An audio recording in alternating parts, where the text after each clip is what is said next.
ओम नमः सिद्धेभ्यो।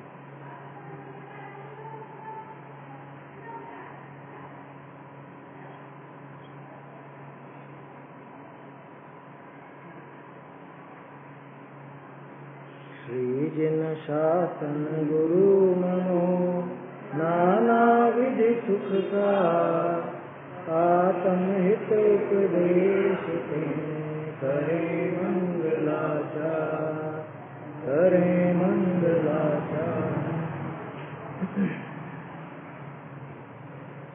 जगत का वास्तविक स्वरूप कैसा है ये आत्मानुशासन ग्रंथ में अपन देख रहे हैं।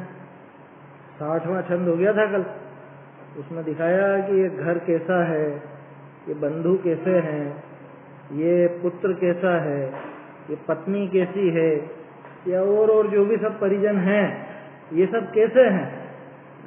ये वास्तव में दुख के ही कारण है। इनसे सुख मिलता नहीं, लगता है कि सुख होता है, लेकिन वास्तविकता विचारी जाए, गहराई से शांति से बैठकर विचार करें तो दुख ही दुख भाषित होता है। दुख के ही कारण है क्योंकि बंध के कारण है।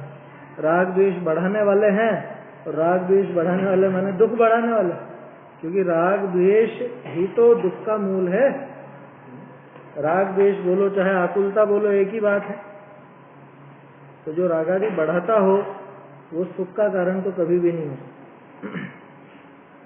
ये कल बात हुई थी, और आखिर में उसका सार टोडरमल जी ने क्या दिया कि भैया इन सबको छोड़, तथा यदि तू सुख चाहता है तो एकमात्र निर्मल जैन धर्म का सेवन कर। टोडरमल जी ने क्या गुणभद्राचार्य नहीं लिखा, आखिरी पंक्ति थी ना, त्यजत भजत धर्मम निर्मलम क्या है था, सौख्य शर्म काम, शर्म काम। अगर शर्म चाहता है माने सुख चाहता है तो तू इन सबको छोड़ करके और अपने इस निर्मल धर्म को, जैन धर्म का सेवन कर। चलिए अब आगे देखते हैं अपन, अगला छंद देखना, समभाव धारण करने की प्रेरणा। ये ऑडियो चालू है किसी का? माइक देख लीजिए, अपना अपना माइक बंद कर दीजिए।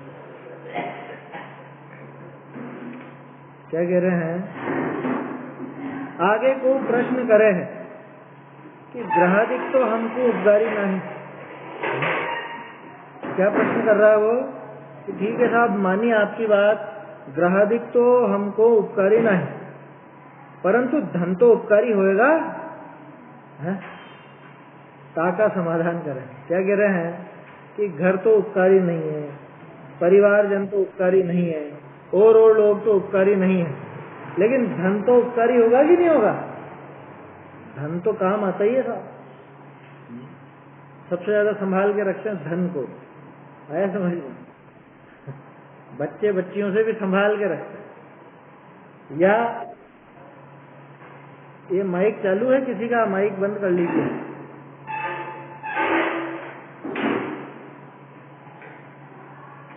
चलिए, क्या कह रहे हैं कि धन, हाँ धन की बात चल रही थी। धन इतना प्रिय क्यों है? अरे काम आएगा, और कुछ नहीं तो ये तो काम आएगा। कोई भी नहीं रहे, अपन अकेले रहे तो रुपए पैसे तो चाहिए ना, रुपए पैसे के बिना कैसे काम चले? धन तो सबसे ज्यादा काम आएगा। माने देखो क्रम से दिखाते जा रहे हैं, शरीर के बारे में दिखा दिया, घर के बारे में दिखा दिया, परिवारजन के बारे में दिखा दिया। अब बता रहे हैं कि धन के प्रति भी तो प्रीति है ना इसको। क्या पूछ रहा है कि घर आदि तो काम नहीं आएंगे, एक धन तो काम आएगा। एक कहावत चलती थी ना, क्या बोलते थे उसको, कंठ की विद्या अंट के दाम। कंठ की विद्या अंट के दाम। अंट माने अपनी जेब में, अपने पास में, हाथ में हो, जरूरत पड़े तो आवे काम, इस तरह से कुछ है। विपत पड़े तो आवे काम, जरूरत पड़े तो आवे काम, इस तरह से कि कंठ की विद्या ही काम आती है। आपके पास होंगी खूब किताबें होंगी तो, और ये बिल्कुल हकीकत है ये बात। कंठ की विद्या माने जो आपने सीख रखा है, जो हृदय में धारण कर रखा है, वो। आखिरी समय में कोई किताबें नहीं होंगी, कोई मोबाइल नहीं होगा कि मैं प्रवचन चला के सुन लूं, कोई सुनाने वाला है ही नहीं, क्या करूं फिर? कि कंठ की विद्या ही काम आएगी। जो जीवन भर में सीखा होगा, गले में माने हृदय में उतारा होगा, वो ही यहाँ पे काम आएगा अंत समय में। बाकी कुछ काम आने वाला नहीं। ऐसे ही भले आपके बैंक में खूब बैलेंस हो, खूब हो, बहुत सी जगह ऐसे फंस जाते हैं जहां पे हाथ में पैसा हो तो काम चलता है, नहीं तो नहीं चलता। नदी पार करनी है आपको, और वो जो नाविक है वो तो जानता ही नहीं बैंक अकाउंट क्या होता है, वो पेटीएम क्या होता है वो नहीं जानता। वो मोबाइल से आप पैसे ट्रांसफर करने की सोचे कि नहीं पैसा हाथ में हो तो चलो, नहीं तो भैया जाओ यहाँ, यही व्यवस्था रहती है। तो रुपया काम का है ना, है बात यही तो सिद्ध हुई कि रुपया काम का है, तो रुपया तो रखना चाहिए, रुपये से तो प्रीति ठीक है। अब आचार्य देव जवाब देते हैं, तत्कृत्यम किमिहेन्द्रदेव, एक सेकंड, इसमें क्या गलत छपाया, क्यों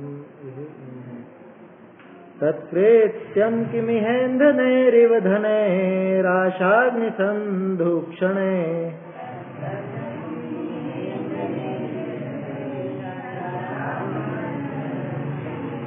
संबंधेन किमंग शश्वदशुभै संबंधिभिर्बन्धुभिः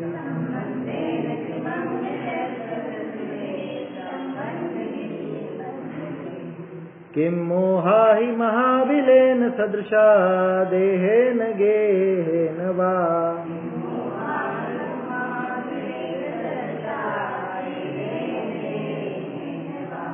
देहिन्या हि सुखाय ते समममुं माघा प्रमादं मुधा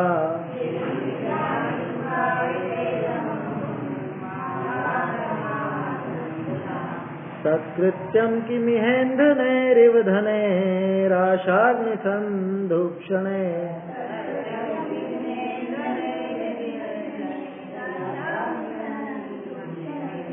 संबंधेन किमंग शश्वदशुभै संबंधिभिर्बन्धुभिः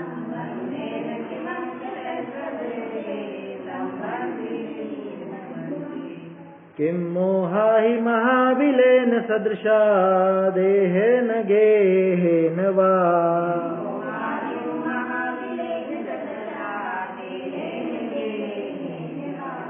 देहिन्या हि सुखाय ते समममुं माघा प्रमादं मुधा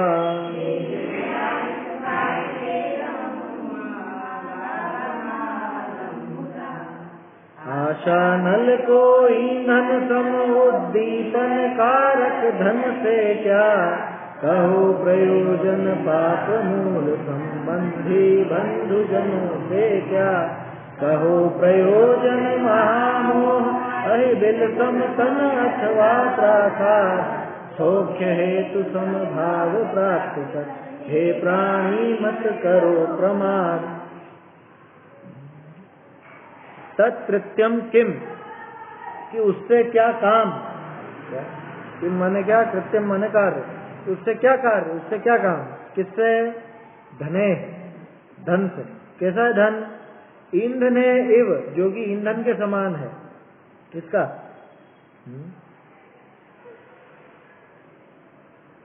कि ये जो ईंधन के समान धन है, यह ईंधने एव है ना, धने आशाग्नि संदुक्षण, कि आशा रूपी अग्नि का संदुक्षण, संदुक्षण माने उसको बढ़ाने वाला, धोकनी शब्द है ना, धोकनी, धोकनी नहीं समझता है, लोहार के यहाँ पे धोकनी होती है, वो ऐसे ऐसे यूं दबाता है ना तो उधर से हवा जाती है और हवा से वो आग बढ़ती है, तो धोकनी सब इस संदुक्षण से बना है समझ में, संदुक्षण में जो दुक्षण है ना, इससे धोकनी शब्द बना है। तो जैसे धोकनी होती है तो धोकनी में जैसे जैसे उसको दबाया जाए वैसे वैसे वो हवा जाती है और हवा से वो आग बढ़ती है ना, हवा से ही बढ़ती है, बिना हवा के आग कभी बढ़ती नहीं है। हवा को अग्नि की सहायक कहा जाता है। हाँ, अभी भी सुनार लोगों के पास फूंक नहीं होती है ना, तो उनको जिधर डायरेक्शन देना हो, सोने को गलाना हो, उधर से फूंक मार मार के उसको डायरेक्शन देते हैं आग को। खैर वो तो डायरेक्शन देने की है, ये बढ़ाने वाले को कहते हैं संदुक्षण। धोंकनी का काम होता है आग की लपट को बढ़ाना। हाँ, हवा तो ऐसे बुझाती नहीं, अगर हल्की हल्की चले तो बुझाती नहीं, बढ़ाती है। तो एकदम से हवा प्रेशर वाली हो तो बुझाने का काम करती, वो अलग बात है। तो इस रुपये पैसे से क्या, धन से क्या, कैसा है धन कि जो इस अग्नि के संदुक्षण के समान है और ईंधन के समान है। ईंधन भी यही और संदुक्षण भी यही। क्या इस आग का, कौन सी आग? आशाग्नि, आशा रूपी अग्नि। आशा को कितने उदाहरण, कितने नाम दिए हैं। ये इच्छा रूपी जो आग है, इस आग को प्रज्वलित करने वाला और बढ़ाने वाला, माने इस आग को जलाने में जो ईंधन का काम करता है, आशा रूपी अग्नि को के लिए ईंधन और संदुक्षण के समान, ऐसे धन से क्या लाभ। एक एक पंक्ति में सबका अलग अलग दिखाएंगे। दूसरा, बंधुजनों से तो फायदा होगा, रुपए पैसे से तो चलो नहीं है, बंधुजनों से वो तो साथ दे देंगे। संबंधेन किम अंग शश्वत अशुभ है। क्या किम अंग, अंग शब्द पहले भी आया था ना, अंग माने अहो, आश्चर्य वाली बात कि बहुत आश्चर्य की बात है कि इनसे भी, इन संबंधेन किम, इनसे संबंध से, इन संबंधों से क्या, कौन से संबंधों से? शश्वत अशुभ है कि जो सारे के सारे अशुभ संबंध है, लो अशुभ संबंध कह दिया किसको? बंधुजनों को। इन बंधुजनों के बारे में पिछले छंद में बात आई ना, पुत्र हो, पत्नी हो, भाई बंधु हो, हैं, सब लगा लेना, माता पिता आदि सब। ऐसे शाश्वत रूप से जो अशुभ है, शाश्वत माने हमेशा, हमेशा जो अशुभ संबंध है, अपन तो क्या बोलते हैं साहब, शुभ संबंध हुआ है, शुभ प्रसंग है, शुभ विवाह। देखा था ना अपन ने, उसमें शुभ क्या है? आपद का द्वार खुला है, उसमें शुभ क्या हुआ है? तो एक लोक रीति है, नाम ले दिया जाता है शुभ विवाह, वास्तव में शुभ नहीं हुआ, अशुभ की परंपरा प्रारंभ हुई है वहां से। सारा का सारा अशुभ का ही खेल होता है। तो ऐसे जो अशुभ संबंध है कि अच्छा, माँ बेटे का संबंध तो शुभ है ना, है? भाई बहन का तो शुभ है ना संबंध, भाई बहन का तो अच्छा है ना। अरे जगत के सारे संबंध अशुभ संबंध ही हैं। क्यों? कि जगत में भटकाने वाले ही हैं, ये कोई शुभ संबंध नहीं। शुभ संबंध अगर किसी का है तो देव शास्त्र गुरु आया समझ में। हाँ, साधर्मी भी उसी लाइन में है, इसलिए साधर्मियों का संबंध शुभ संबंध कहला है। देखो, रिश्तेदार आप आपकी पसंद से नहीं चुनते हो, है ना, निभाने पड़ते हैं। अब ऐसी ऐसी भी रिश्तेदारी सबकी है क्या? ऐसी ऐसी रिश्तेदारियां होती है जो बिल्कुल विपरीत मार्गी हो अपने से, होते हैं ना, बिल्कुल विपरीत मार्गी। आपको रात में नहीं चलता, उनको रात में ही खाना है। आपको आलू प्याज नहीं चलेंगे, उनको आलू प्याज ही खाना है, उसके बिना खाना ही नहीं भावेंगे। आपको जो काम नहीं करना वो उनको करना है, और जो आपको करना है वो उनको कभी नहीं करना है। आप स्वाध्याय की बात करो, वो स्वाध्याय के नाम पे तो मौत आ जाए। तो वो रिश्तेदारी शुभ है कि अशुभ है? बोलो। तो वो सारी रिश्तेदारी अशुभ है, वास्तव में अशुभ। हाँ, अगर साधर्मी बना हो तो वहां किसी अपेक्षा से अपन शुभ कह देवे, लेकिन जहां तक राग का संबंध है, जहां राग आदि बढ़ने का ही संबंध है, वो सारे संबंधी तो अशुभ ही कहलाते हैं। चाहे पिता पुत्र का संबंध हो, चाहे पति पत्नी का हो, चाहे भाई बहन का हो, चाहे माता पुत्र का हो, सारे के सारे अशुभ है। सीधी सी बात, जो इस अशुभ संसार में डाले, इस अशुभ संसार को बढ़ावा दे, ऐसा संबंध तो अशुभ संबंध है। इसमें शुभ क्या है? शाश्वत अशुभ है, संबंधी भी बंधु भी, कि ऐसे संबंधियों से, ऐसे बंधुओं से हैं, इनसे संबंध रखने से क्या लाभ? तो सारे संबंध तोड़ देवे क्या? तो अगर हो सके तो तोड़ दो। आचार्य देव तो यही कह रहे हैं, हो सके तो तोड़ दो। किनसे? कि जो पाप का ही काम जिनसे होता है, उनसे हो सके तो तोड़ दो। अरे ऐसा थोड़े ना चलता है, लोक व्यवहार भी कोई चीज है? कोई सगे संबंधियों को ऐसे छोड़ दिया जाता है क्या? कि वो भी एक धर्म है, लोक व्यवहार भी धर्म है। कि पहले तो ये नक्की कर लो कि धर्म किसको समझते, पहले नक्की कर लो कि वास्तव में धन समाज गज भाज राज तो काज आवे कि नहीं आवे, कि ये धर्म काम आवे, क्या क्या काम आएगा, ये पक्का नक्की कर ले। कह रहे तो घर गृहस्थी तोड़ाने की बात कर रहे हैं आचार्य देव, कि वो तो छुड़ा के अपने साथ ले जाना ही चाह रहे हैं, लेकिन तू इतना भी नहीं ले जा सक रहा है या नहीं छोड़ पा रहा है, तो कम से कम जहां पे धर्म की बात नहीं चलती है ऐसों से किनारा तो करते जा, कि उनसे तो थोड़ी दूरी बनाते जा। ये तो पता है संबंध अपन ने चुन के नहीं चुने हैं, है ना, मतलब चुन के नहीं अपनाए हैं। आपको आपकी पसंद के रिश्तेदार नहीं मिलते हैं, आया समझ में? होते हैं ना, बहुत से होते हैं, बुआएं होती हैं, मामा होते हैं, काका जी होते हैं, पता नहीं बहुत से होते हैं। तो कोई आपकी पसंद से नहीं मिलते, वो पैदाइशी मिलते हैं।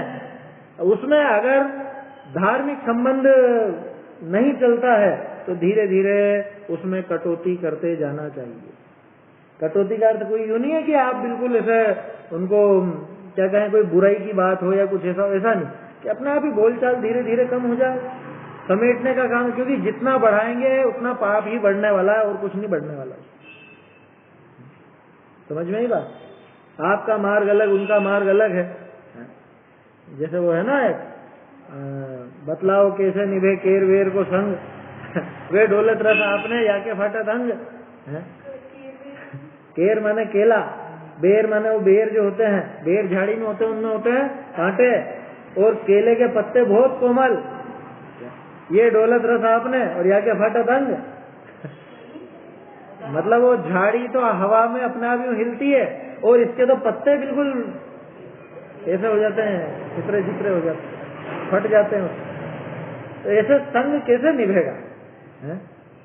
कि तुम्हें आलू प्याज के बिना चले नहीं, हमारे घर में आलू प्याज बने नहीं, तुमको रात में ही चाहिए, हमारे यहाँ रात को पानी भी नहीं मिलेगा कदाचित, फिर कैसे कैसे सदेगा? वो नहीं सद सकता। ये केर बेर का संग है, समझ? ठीक है, रिश्तेदारी है, अब जो है सो है, उसको तो कौन नकार सकता है, क्योंकि वो तो पैदाइशी मिली है ना।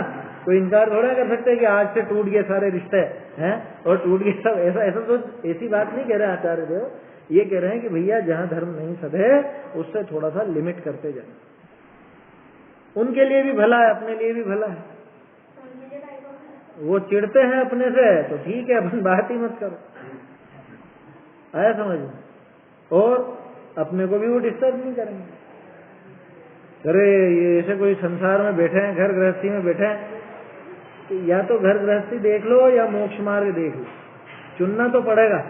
क्या ऐसा नहीं चल सकता कि आप उनमें भी वो भी उसका भी विस्तार करते जाओ और कि हम तो मोक्ष मार्ग साध लेंगे? नहीं सधेगा।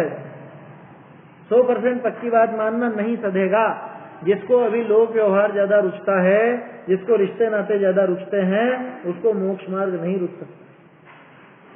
रिश्तेदारी वही निभेगी जिसमें धर्म मार्ग साथ में चल सके, है समझ? धर्म मार्ग में साथ साथ चल सके वो रिश्तेदारी निभती है और उनमें प्रेम पनपता है। देख लो ना, आपके जो रिश्तेदार आपके सहधर्मी है ना, साधर्मी है, उनसे आपकी अच्छी बनती है, उनके प्रति राग भी विशेष अच्छा रहता है, क्योंकि एक साधर्मी पने का प्रेम भी उसमें जुड़ जाता है। और जिनसे आपका धार्मिक मतभेद हो, धार्मिक विचारधारा बिल्कुल विपरीत हो, उनसे सदती नहीं है। उनसे आप कतराते हो और आपसे वो कतराते हैं, बच के निकलना चाहते हैं, बात भी नहीं करना चाहे, पसंद ही। खाने वाले के बच्चे की जो है आप लोग पढ़ रहे हैं, हाँ, अपने धर्म संस्थान, हाँ, उनमें से निकल भी रहे, हाँ, निकलते हैं ना। वो उसमें यूं है कि एक तो जो अपन ने बात की ना, विधर्मी, विधर्मी का मतलब बिल्कुल विपरीत हो, जिसके दिमाग में न्यूट्रल सुलझ जाएगा, न्यूट्रल होगा, भले अभी विपरीत है प्रवृत्ति, लेकिन न्यूट्रल सुलझ जाएगा। न्यूट्रल माने उसको ज्यादा कोई झगड़ा नहीं आ, वो उसके चल रहा है उसके दिमाग में, लेकिन वो विरोध नहीं करता। और एक है बिल्कुल विरोधी, एंटी, वो कैसे सुलझता? प्रेम से समझा लो, समझ जाए तो ठीक है, मौका बने, जहां भी मौके तो बनते ही हैं, शादी ब्याह हो या कोई प्रसंग हुआ, मिलना होता है, सहज रूप से अगर ऐसा प्रसंग बने। देखो ऐसा नहीं है कि वो बिल्कुल ही नहीं सुधरे, ये भी हो सकता है अपने से पहले सुधर करके आगे बढ़ जाए, है ना। मैं वो बात नहीं कह रहा हूँ, मैं तो ये कह रहा हूँ जहां तक बिल्कुल विपरीतता चल रही है वहां तक तो संबंध आगे बढ़ ही नहीं पाएगा। कदाचित कभी ऐसा प्रसंग बने क्या कि उस समय उनके भी मन में कषाय का प्रवाह हो और आपके भी कुछ कहने का भाव आ जाए, ऐसा मौका लगे तो वहां कह के देख लो, किसी के लगनी हो तो लग भी जाए, लग जाएगी तो पनप जाएगा संबंध, और नहीं लगेगी तो फिर तो छोड़ना ही पड़ेगा, लिमिट करनी ही पड़ेगी। यहाँ कहने का अर्थ यह है कि उनमें अति आसक्त नहीं होना, यूं है बात कि जो विपरीत मार्गी, जो विरोध लेके बैठा है दिमाग में, वो बिल्कुल विपरीत हो गया, न्यूट्रल है वो तो सुलझ जाएगा, उसको तो समझाने का प्रयास करना भी चाहिए। यहाँ तो विधर्मी की बात है, आचार्यों ने तो लिखा ना, वो तो शादी ब्याह के प्रसंग में, क्या सजाती हो लेकिन विधर्मी हो तो ऐसे से संबंध नहीं बनाना, विजाती हो लेकिन साधर्मी हो तो संबंध बना लेना। विजाति माने आपकी जाति का नहीं हो, है ना। कदाचित मान लो जन्म से जैन ही नहीं, कदाचित जन्म से जैन नहीं है लेकिन साधर्मी है, धर्म का पालन बराबर करता, तो वो संबंध बनाने लायक है, कोई दिक्कत नहीं हो सकती। और अगर आपकी जाति का ही है, क्योंकि बहुत सौ को तो जाति बंधन रहता है ना, कि नहीं हम तो खंडेल वाले तो खंडेल वाल में ही करेंगे, हम जेसवाल हैं तो जेसवाल में ही करेंगे, या हम परवाल हैं तो परवाल में ही करेंगे, या हम गोलापुरम में तो गोलापुरम में करेंगे, जो भी जहां समाज चलते हैं जैसे भी, तो जाति बंधन नहीं देखना इसमें। भले विजाति हो लेकिन साधर्मी होना चाहिए, भले सजाती हो और विधर्मी हो, तो वहां पे संबंध करना तो खतरे से खेलना है, क्या खुद की शांति भंग करना है एक तरह, तो ये विचार करना चाहिए। तो इसलिए यहाँ कह रहे हैं कि ऐसे संबंधियों से, बंधुओं से क्या लाभ। खैर यहाँ तो संबोधन ही ऐसे व्यक्ति को है जो अभी खुद ही धर्म मार्ग में नहीं लगा है, जिसको भाई बंधुओं का बहुत ज्यादा अभी समझ लो आसक्ति है, या बहुत ज्यादा अभी राग पड़ा हुआ है। भाई बंधु माने सिर्फ अपने घर वाले ही नहीं, सारे रिश्तेदारों की बात कर रहा हूं मैं, तो जो अपने साथ रहते हों चाहे साथ नहीं रहते हों, बहन बेटियां होती है वो सब अपने अपने ससुराल में रहती हैं, वहां रहती हैं, वो सब संबंधी हैं। तो ऐसे बंधुजनों से, संबंधियों से क्या लाभ, क्यों अशुभ है तो सारे, जो शुभ में नहीं लगे या जो कहने पे भी नहीं लगते या विरोध करते हैं, ऐसों से क्या लाभ। किम मोहा ही महाविलेन, मोह रूपी अहि, अहि माने सांप ना, अहि का अर्थ होता है सर्प, और उस सर्प का महाबिल, मोह रूपी सांप का बहुत बड़ा बिल है। कौन? घर, ये जो घर है ना ये बिल है। अच्छा घर बिल है तो क्या हम सांप है क्या है? अरे घर बिल है किसका? मोह का, मोह रूपी सांप का। क्योंकि घर से भी तो मोह होता है ना, घर से मोह होता है, तो ये घर जो है मोह रूपी सर्प का महाबिल है। महाबिलेन सदृशा यानी उसके सदृश, अथवा देहेन गेहेन वा, या इस शरीर रूपी घर से क्या लाभ। आचार्य देव तो ठेठ वहां तक ले, धन से क्या काम। क्यों? धन कैसा है? धन तो वो आशा रूपी अग्नि का संदुक्षण है अथवा उसका ईंधन है। संबंधियों से क्या काम? क्यों? कि वो शाश्वत अशुभ है, अशुभ में ही डालने वाले हैं। साधर्मियों का इसमें अपवाद रख लेना, बाकी तो अशुभ में ही डालने वाले हैं, कैसे भी संबंधी हो। और इस मोह रूपी इस सर्प के महाबिल सदृश इस देह रूपी घर से क्या काम। दोनों घर आ जाएंगे, वो घर भी आ जाएगा और ये देह भी आ जाएगा। इसलिए क्या कह रहे हैं? देहिन, हे देही, हे देहधारी जीव, याही माने जा, याही सुखाय ते समममुम मा गा प्रमादम मुधा। क्या? इसलिए तू सुख प्राप्ति के लिए प्रयत्न कर। कौन से सुख के लिए? 5 इंद्रिय के विषय भोग रूपी सुख के लिए। असली सुख प्राप्त करना चाहता है तो तू इस धर्म के लिए प्रयत्न कर। माँ गा प्रमादम मुधा, गा माने जाना, कि मत जा, कि वहां पे मत जा। अच्छा अभी तो सुखाए, सुख के लिए कहां पे जा? समम, अमुम, अमुम यानी ये जो सम है, समम यानी समभाव, वीतराग भाव, इस वीतराग भाव की तरफ जा। अगर तू सुख चाहता है तो सुख के लिए तू इस समभाव को प्राप्त हो। क्यों कि देख लिया ना, ऊपर तो सबका राग खतरनाक है, धन का राग खतरनाक, बंधुओं का राग खतरनाक, या और जो भी जितने भी प्रकार का राग होता है वो सब बहुत दुखदाई है, अपने लिए खतरनाक है। इसलिए तू सुख के लिए एकमात्र समभाव को प्राप्त हो। माँ गा प्रमादम मुधा, प्रमाद को प्राप्त मत हो, मूर्खता मत कर। मुधा कह रहे हैं कि है मूर्ख, या फिर मूर्खता से तू ऐसा प्रमाद मत कर। क्या मतलब है प्रमाद का? प्रमाद मत कर माने आलस मत कर, ऐसा अकेला आलस नहीं होता प्रमाद। 15 प्रकार के प्रमाद है ना। 15 प्रमाद कौन कौन से हैं?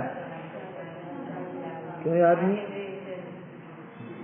देखो 5 तो इंद्रियों के विषय है ना, 5 इंद्रियों के विषयों में प्रवृत्ति, असल में विषय प्रमाद नहीं है, विषयों में प्रवृत्ति। 4 कषाएं, 4 विकथा कौन कौन सी? स्त्री कथा, राज कथा, चोर कथा और भोग कथा। भोग कथा बोलो, भोजन कथा बोलो, एक ही बात है। भोजन भी तो भोग है ना। हाँ, इसलिए भोग कथा ही नाम सही है, और उसको तो हिंदी करते करते भोग का अर्थ भोजन से ले लिया, क्योंकि भुज धातु से बने दोनों। 2 और है ना, निद्रा और स्नेह। स्नेह माने राग, आया समझ? वैसे तो कषायों में शामिल हो गया, लेकिन फिर भी अलग से दिखाया कि स्नेह भी प्रमाद है। प्रणय नाम भी आता है। हाँ, प्रणय नाम भी आता है, निद्रा और प्रणय ऐसा नाम भी आता है अलग अलग ग्रंथों में। अर्थ होगा वही है, नाम बदल जाते हैं। हाँ, प्रणय माने स्नेह। तो कहने का अर्थ यह है कि ये 15 प्रकार का प्रमाद होता है। आचार्य देव जब कह रहे हैं कि प्रमाद मत कर, अगर सुखी होना चाहता है तो समत्व को प्राप्त कर, समभाव को प्राप्त कर। पहले भी अपन ने बात की है, धर्म किसको कहते हैं? धर्म कहते हैं चारित्र को, और चारित्र है वो समत्व परिणाम, माने घूम फिर करके उस समत्व परिणाम पर, राग द्वेष रहित परिणाम पर, वीतराग परिणाम पर ही सारी की सारी बात आ जाती है। धर्म माने वीतराग भाव। चारित्रम खलु धम्मो, चारित्र ही धर्म है। धम्मो जो सो समोत्पीड़ित हो, और धर्म वो है जो समत्व परिणाम है। समत्व परिणाम को ही धर्म कहा गया। और समत्व परिणाम कैसा? मोह खोह विहीणो परिणामो अपणो हु समो। मोह और क्षोभ से रहित, मोह माने मिथ्या, तो क्षोभ माने राग द्वेष। मोह राग द्वेष से रहित परिणामो अपणो, कि अपना जो परिणाम है स्वयं का, उसका नाम है सम, उसको कहते हैं समभाव। उस समभाव का नाम है चारित्र, उस समभाव का नाम है धर्म, उस समभाव को कहते हैं वीतराग। वही सुख का कारण।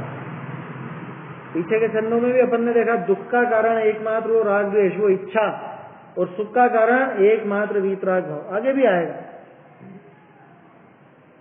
इसलिए अगर तू सुख चाहता है तो या ही समम, है ना, समम या ही, यानी कि समत्व को प्राप्त हो, समत्व परिणाम की तरफ जा। माँ गा प्रमादम मुधा, कि मूर्खता से प्रमाद की तरफ मत जा, प्रमाद का काम मत कर। कि प्रमाद क्या कर रहा हूं, मैं तो जाग रहा हूं, मैं कहां सो रहा हूं? अरे ये सब प्रमाद है। ये जो धन की लालसा है, धन की इच्छा है, या जो अपने संबंधी जन उनके प्रति प्रेम है, ये जो शरीर है इसका जो ममत्व है, ये सब प्रमाद है। 15 के चक्कर में मत उलझो, सीधा सा समझो। प्रमाद माने असावधानी की दशा। किसमें असावधानी? स्वरूप में असावधानी, कि जब तक आत्मलीनता नहीं है तब तक प्रमाद है। हाँ, ये भी प्रमाद है, ये प्रमत्त दशा है। हालांकि ये प्रमाद पाप रूप नहीं है। आत्मलीनता नहीं है वो सारी दशाएं प्रमाद है, ये सबसे सीधी परिभाषा। मुनिराज अप्रमत्त कब कहलाता है? 7वें गुण स्थान में अप्रमत्त, उसके पहले प्रमत्त है।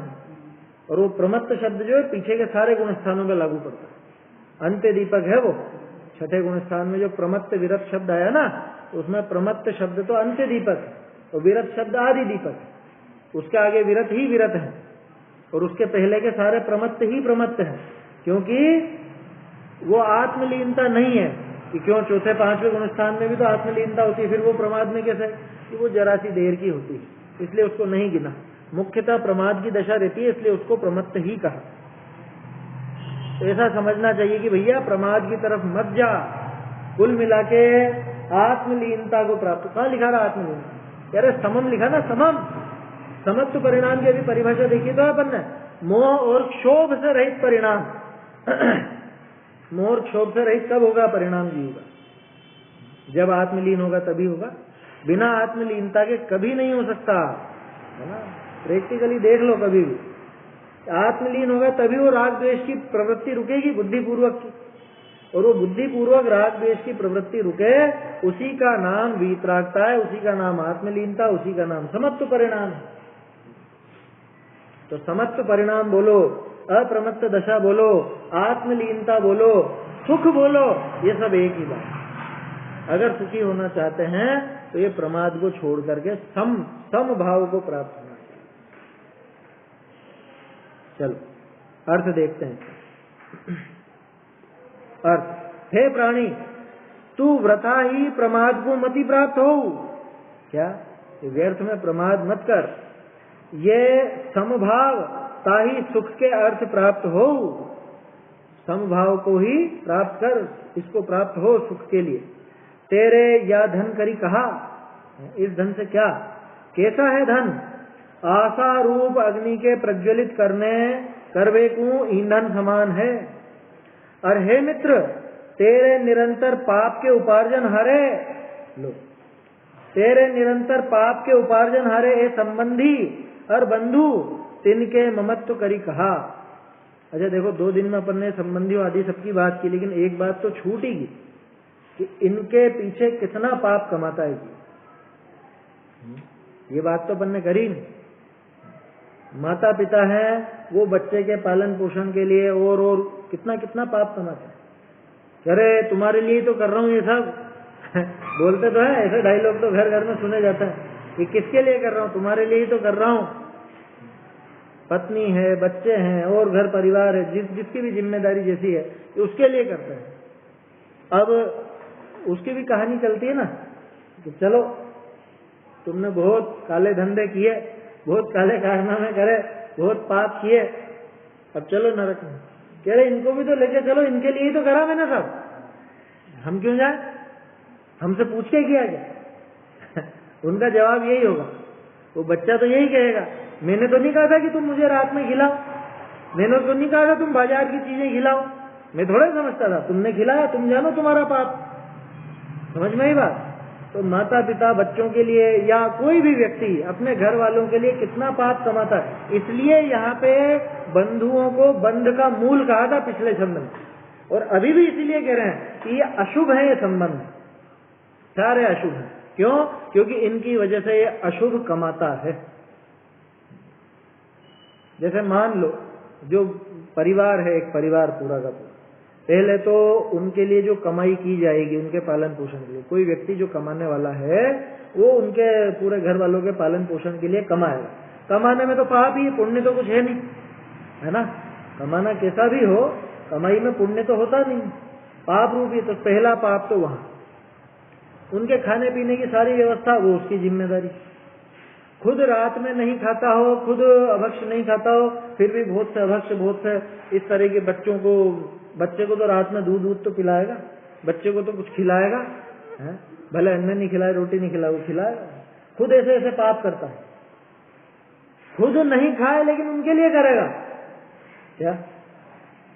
बच्चों के जो खिलौने वगैरह हैं या और चीजें हैं, खाने पीने की चीजें हैं, या खुद तो वहां पे दुकान धंधे पर, व्यापार में, नौकरी में दिन भर वहां गुजारेगा, और घर पे पूरा सारे वो जो क्या कहते हैं सुख सामग्री, सुख के साधन, वो सारे के सारे जुटाएगा।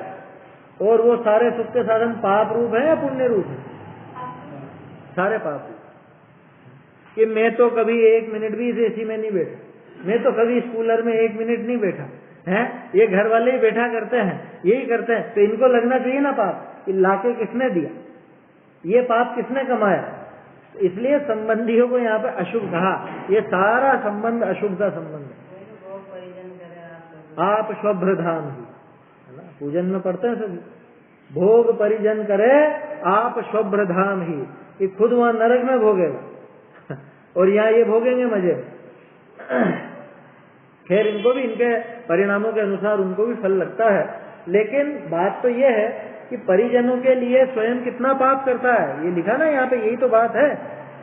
और बंधु तिनके ममत्व करी कहा नहीं, इसके पहले वाली लाइन, अरे हे मित्र तेरे निरंतर पाप के उपार्जन हरे है संबंध, निरंतर पाप के उपार्जन हरे, पाप का उपार्जन कराने वाले। मेरे ख्याल से अपने यहाँ जितने भी बैठे हुए हैं अभी, अपन बाजार की कोई भी चीज अपन नहीं खाता ना। और रिश्तेदार आते हैं जब, बाजार से मिठाइयाँ भी लानी पड़ती है, मिठाइयाँ मंगाई जाती है। खुद नहीं लाए तो किसी दूसरे को भेज करके तो मंगाते ही हैं कि जाओ वहां से रसगुल्ले तो ले आओ, और कुछ नहीं तो और दूसरी कुछ जो मिठाई जिसके घर में चलती हो वो सब क्यों मंगाई। आप तो नहीं खाते हो, आप तो खाते नहीं हो, फिर क्यों मंगाई। अरे करना पड़ता है, ये करना पड़ता है जो है ना, ये यहीं पे ये बता रहे हैं कि उनके पीछे ये पाप बांधता है। क्या कहा, निरंतर पाप को उपार्जन हरे संबंधी। बोलिए।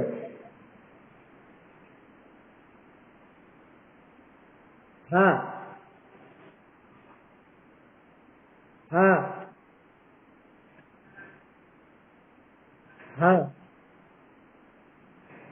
हाँ, पिछले पुण्य का उदय है, लेकिन वर्तमान में पाप बांध रहा है जबरदस्त। और वो जो पाप बांध रहा है ना, वो पिछला पुण्य घट करके ऐसा भी हो जाएगा किसी दिन वो पलट के पाप रूप हो जाएगा। जैसे अभी थोड़े दिन पहले का ही किस्सा है, वो जैन का ही है, वो एक कोई अधिकारी रखा था, वो तहसीलदार था, जैन था, राजस्थान में कहीं पर, भीलवाड़ा में था, पिंडवाड़ा। अभी अखबार में 2-4 दिन पुराना ही किस्सा है ना, 5-7 दिन मान लो। तो पिंडवाड़ा का तहसीलदार वो जैन, बहुत घूसखोर, क्या उसने बहुत रिश्वत ली। तो जब तक ली तब तक तो पुण्य का उदय समझे। अब वो क्या हुआ कि वो पिछला जो पुण्य का उदय था, पहली बात तो वो भी घट के ही आया है। मान लो कदाचित उसको तो करोड़ों की का लाभ होता, लेकिन वो घूस लेने के भाव से, उस पाप के भाव से पहले तो वो घट के मिला, एक बात। दूसरी बात, वो सारा का सारा जो पुण्य का उदय था वो संक्रमित होकर के पाप रूप हो गया और छापा पड़ा, है ना, किसकी सीबीआई की किसकी रेड हुई उसके यहाँ पे।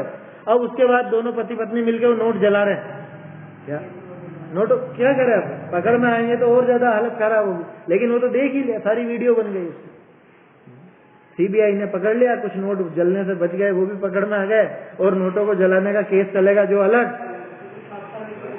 उसमें 7 साल की सजा है। बोलो क्या हुआ ये। तो पुण्य को पाप में बदलते देर थोड़ी ना लगती है। अरे मिठाइयां सड़ते हुए कितनी देर लगती है, बात समझ में आई। ये मिठाइयां सड़ गई, मिली थी इतनी मिठाइयां, लेकिन ये सारी मिठाइयां सड़ गई और अब भोगनी भी पड़ेगी। सड़ गई तो फेंक नहीं सकते, क्या खा करके बीमार भी होना पड़ेगा। ये होता है जब पाप भाव से वो पुण्य को संक्रमित करके पाप रूप कर ले। हाँ, वो तो मामूली है, इस भाव में जो दिख रही है वो है। हाँ, अरे वो चक्रवर्ती के एक एक रत्न की, एक एक निधि की सेवा करने 1000-1000 देव होता है, और वो शुभोम को बचाने वाला एक नहीं बचा। वो व्यंतर का बस नहीं चल रहा था इतने समय से, तभी तो वो चाल चली थी उसमें। क्यों कि इतने देव लगातार साथ में थे उसके, तो व्यंतर की कोई ताकत नहीं थी कि उसका कुछ बिगाड़ ले। तो उसने कहा इसका पुण्य क्षीण करो, क्योंकि सारा खेल इस पुण्य पाप का ही। वो व्यंतर समझता था गणेश, उसने कहा इसका पुण्य घटाओ, पर इसका पुण्य क्षीण होते ही ये सारे दूसरे देव भग जाएंगे और फिर अपना बस चलेगा, फिर अपन इसको पलट देंगे। तो व्यंतर की, कैसा भी व्यंतर हो, मनुष्य से तो बलशाली होता है। हाँ, हो भले चक्रवर्ती में कोई शारीरिक बल इतना नहीं होता है व्यंतर जितना। वो तो देवों का और वो सब पुण्य का सहाय है, सारा पुण्य की सहायता से वो सारी गाड़ी चलती है। और वो पुण्य क्षीण हुआ इधर बाजी पलटी। उसने योजना क्या बनाई थी? उसने यही तो योजना बनाई, इसका पुण्य क्षीण कर दो तो ये सारे जो सहायक देव हैं ये चले जाएंगे, फिर तो ये और मैं बचेंगे। फिर कहां से जीत लेगा वो चक्रवर्ती? तो वो जो गलत काम करा ना, उसमें भले पिछले पुण्य से अभी मिल तो गया, ये भी जानना कि घट के मिला है। दूसरी बात कि अभी जो पाप बंधा है वो उसके फल को कदाचित संक्रमित कर दे, कदाचित घटा दे, कदाचित कुछ और रूप कर दे, कुछ भी हो सकता है। अभी के भावों के अनुसार उसको आगामी फल मिलता है। चलिए, हे मित्र, तेरे निरंतर पाप के उपार्जन हारे ए संबंधी, ये जो सगे संबंधी ये सब पाप पैदा कराने वाले, धर्म में लगाने वाले, पुण्य उपजाने वाले तो बहुत कम होंगे, बिरले होते हैं। क्या ऐसे सुयोग मिलना भी कठिन होता कि धार्मिक परिवार मिल जाए और सबकी धार्मिक रुचि हो, सब धर्म में एक दूसरे को आगे बढ़ाएं, बहुत बहुत रेयर केस है। और बंधु तिनके ममत्व करी कहा, क्या ऐसे वो संबंधी और बंधु तिनके ममत्व से, उनके ममत्व से क्या होता? और महामोह रूप सर्प के बिल समान यह देह ता करी कहा कि मोह रूपी सांप के बिल जैसा है ये शरीर। ये मोह कहाँ रहता है? इस शरीर रूपी बिल में रहता है। कह रहे इसमें तो आत्मा रहता है। कह रहे वो मोह भी यही रहता है, क्योंकि मोह इससे लगा हुआ, इस शरीर के प्रति जो मोह है ना, तो ये मोह का बिल है एक तरह। अथवा घर करी कहा, दोनों उदाहरण ले लिए, घर के रूप में भी लगा दिया और इस शरीर रूपी घर को भी लगा दिया। तू सुख के अर्थ केवल समभाव को प्राप्त हो, क्या सुख के लिए एकमात्र समभाव है, वीतराग परिणाम, अन्य कोई सुख का कारण नहीं। वृथा ही प्रमादी होए रागादिक भावनी को मति परिणमे, क्या रागादि भाव करके खुद की दुर्दशा मत कर, ऐसा परिणमन मत कर। भवा या जीव को दुख के कारण रागादिक और सुख का कारण एक समभाव। ये लाइन तो बोल्ड करने जैसी है। क्या इस जीव को दुख का कारण कौन? एकमात्र रागादि। रागादि में सारे भाव ले लेना, आत्मलीनता को छोड़ के बाकी सब, वो सारे के सारे दुख के कारण। और सुख का कारण कौन? एकमात्र समभाव, वीतराग। आत्म को हित है सुख, सो सुख आकुलता बिन कहिए। ऐसा समझ, आकुलता के बिना माने राग द्वेष के बिना, माने वीतरागता, तो वीतरागता से ही सुख होगा। ताही के दृढ़ करवे को श्री गुरु भव्य जीवनी को उपदेश दे है।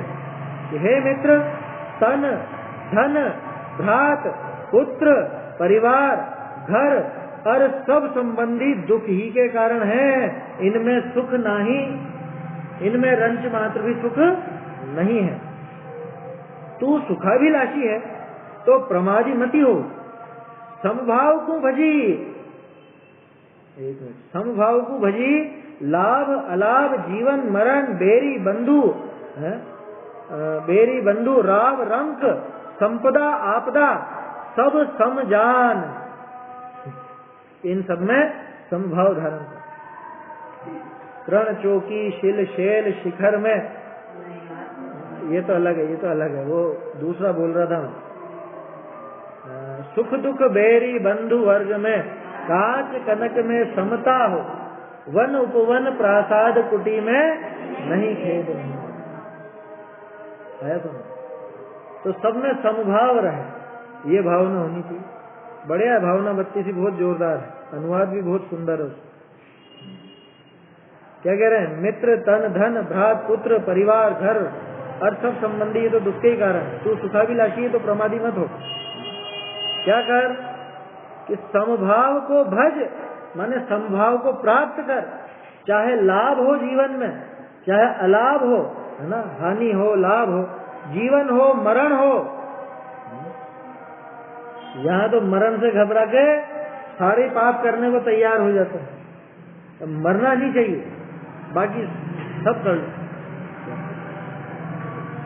वो जो मांसाहारी दवाइयां हैं उन तक को लेने को तैयार हो जाते हैं, मरण नहीं हो बस मेरा। कह रहे भैया ये लाल निशान दिख रहा है इससे, कह रहे होगा अभी अभी अभी मत करो, धर्म की बात मंदिर में धर्म की बात मंदिर में, मतलब अभी तो ये दिमाग में चल रहा है कि यहाँ कुछ अलग बात है और ये कुछ अलग बात है, इसका भी समझ में नहीं होते ना, बहुत से होते हैं इस तरह के अपने भाई बंधु, उनको बता दो कि ये अपने लेने लायक नहीं, उसके बावजूद वो तैयार हो जाते हैं।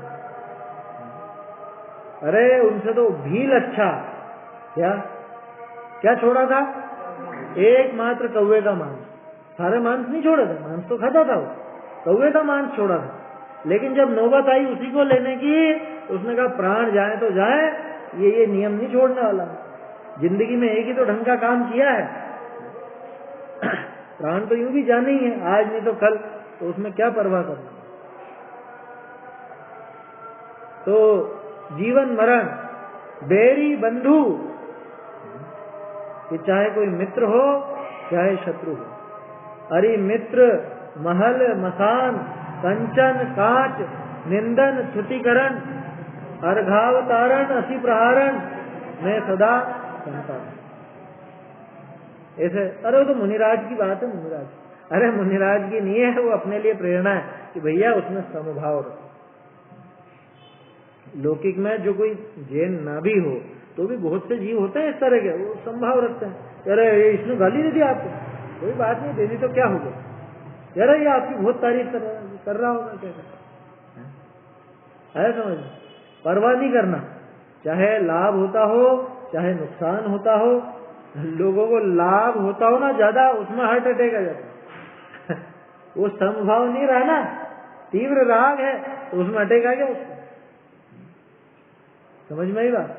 तो अत्यधिक हर्ष और अत्यधिक विषाद ऐसा जीवन में नहीं होना चाहिए। ये तो प्रेरणा है अपने लिए, इस तरफ जीवन को अपने को थोड़ा सा वैसा बनाना चाहिए, समत्व परिणाम उसमें होना चाहिए। अलाव जीवन मरण बेरी बंधु राव रंक, कोई राजा हो कोई गरीब, मतलब खुद की दशा ऐसी हो जाए, बहुत अमीर हो जाए अथवा कदाचित बहुत गरीब हो जाए। अपने तो महापुरुषों के बहुत किस्से हैं, अपने विद्वानों के किस्से हैं, उनका याद करना चाहिए। बनारसी दास जी का जीवन देखो है, कभी तो सेठ हो गए और कभी जो वो खोमचे वाले से ही छुपते छुपते जा रहे हैं, उधार, इतनी उधार चढ़ गई माथे पे कि पैसे नहीं मांग ले। और वो भी ऐसा था, वो भी प्रेमी था उनका, कह रहे आ जाओ नहीं मांगू मैं तो, वो खिला देता था उनको देखो।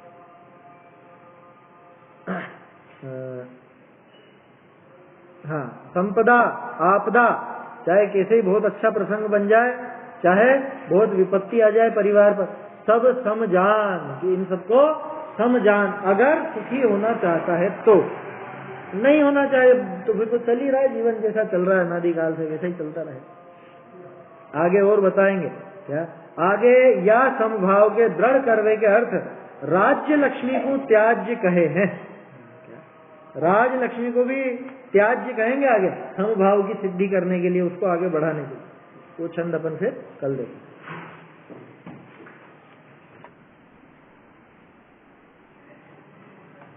हाँ बोलिए।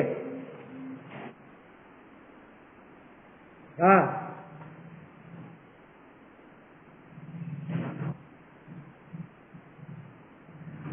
ये मंगलायतन से मिल जाएगी साहब आपको, वहां फोन लगा दीजिए आप। हाँ हाँ, वो भेज देंगे, व्यवस्था हो जाएगी। वहाँ पे जो भी वो उनकी राशि है, वो उसकी खैर राशि इतनी मुख्य बात नहीं है, वो तो आप बोलेंगे तो भी वो भिजवा देंगे, वहां से ही प्रकाशित हुई है। हाँ हाँ, वो तो वहाँ पे आप संपर्क कर लीजिए, वो भिजवा देंगे वहाँ। और नहीं तो आपके यहाँ तो होंगे, विदिशा में तो होंगे। अच्छा हाँ, तो वहाँ पे आप भोपाल भी संपर्क कर सकते हैं, वहाँ पे भी शायद उपलब्ध हो, बिक्री के लिए हो। भोपाल में भी पूछ सकते हैं, ज्ञानोदय में। हाँ, मंगलायतन तो है ही आपके पास में, भोपाल है ना, भोपाल भी आप ट्राई कर लीजिए पहले, वहाँ मिल जाए तो आसानी से काम हो जाएगा।